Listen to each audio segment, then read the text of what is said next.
Halo, selamat bergabung di Mega Series YT. Kita akan bahas lagi Magic 5 episode hari ini. Mimpikan Pipit dalam tidurnya, Irsyad pun nyaris berujung pada kematian. Pipit pun merasa jika hubungannya dengan Irsyad akhir-akhir ini sering berantem dan Pipit mengambek kepada Irsyad. Pipit pun jadi ingat jika Irsyad pernah menyemangatinya agar Mbah Gono bisa taubat. Pipit pun merasa menyesal jika telah mengambek kepada Irsyad. Belum sempat Pipit menghubungi Irsyad, tiba-tiba Pipit pun kaget melihat Mbah Gono yang jatuh pingsan di atas kursi roda. Mbah Gono pingsan saat itu diantar oleh Inces Pipit dan Mili. Namun untung saja, akhirnya Mbah Gono pun sadar. Pipit pun lantas mengucapkan terima kasih kepada Inces Pipit dan berkenalan dengan Mili. Mili pun jelaskan kepada Pipit jika Mili akan tinggal di desa Pipit dan akan sekolah di tempat Pipit. Pipit pun merasa senang jika akan punya teman baru di sekolah. Pipit pun ikut dengan Mili ke kantor polisi untuk melaporkan jika Alif dan Wira hilang. Gibran pun lantas bertemu dengan Mili dan Pipit.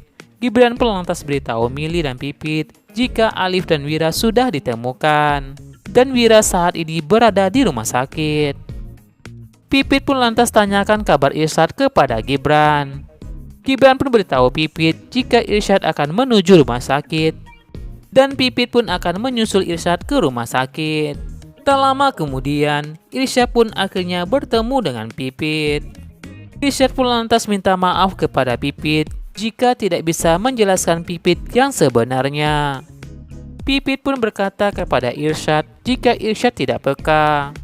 Robot Inces Pipit pun berkata jika Irsyad tidak peka, jika Pipit tidak ngambek lagi kepada Irsyad. Mendengar hal itu, Irsyad pun merasa senang dan langsung menggenggam tangan Pipit. Mereka bertiga pun lantas menjenguk Wira di rumah sakit. Melihat kedatangan mereka, Wira pun berterima kasih kepada Irsyad, Alif dan Pipit yang telah menjenguk Wira. Nyai Kodam pun kaget saat mendengar nama Irsyad. Nyai Kodam pun jadi tahu siapakah Irsyad sebenarnya. Nyai Kodam pun berkata dalam hatinya akan membuat Irsyad tidak bisa tidur. Irsyad pun merasa aneh dengan tatapan Nyai Kodam dan berpikir Nyai Kodam rencanakan sesuatu yang buruk. Sementara itu, Rasya pun bertanya kepada Naura. Rasya pun merasa heran kenapa Mama Larasati tidak mau dijaga oleh Rasya. Naura pun tenangkan Rasya jika Mama Larasati lakukan itu demi keselamatan bersama, keselamatan Larasati, Rasya dan Dika. Setelah Rasya dan Naura sholat dan berdoa, tiba-tiba Rasya ditumpuk sebuah buku sakti. Rasya pun kesal kenapa buku itu tiba-tiba begitu saja menempuk kepalanya. Terlihat Naura pun begitu kesal terhadap buku itu. Rasya dan Naura pun membaca buku itu dan mendapatkan sebuah petunjuk agar mereka hati-hati karena yang bermimpi akan mati. Naura pun lantas beritahu saudara-saudara lainnya agar mereka hati-hati karena buku sakti itu memberi petunjuk yang bermimpi akan berujung mati. Adara pun bingung dengan maksud buku sakti itu. Dan Adara pun merasa takut. Melihat ketakutan saudara-saudaranya, Gibran pun lantas minta saudaranya untuk sholat bersama. Setelah selesai sholat, mereka pun akhirnya tidur.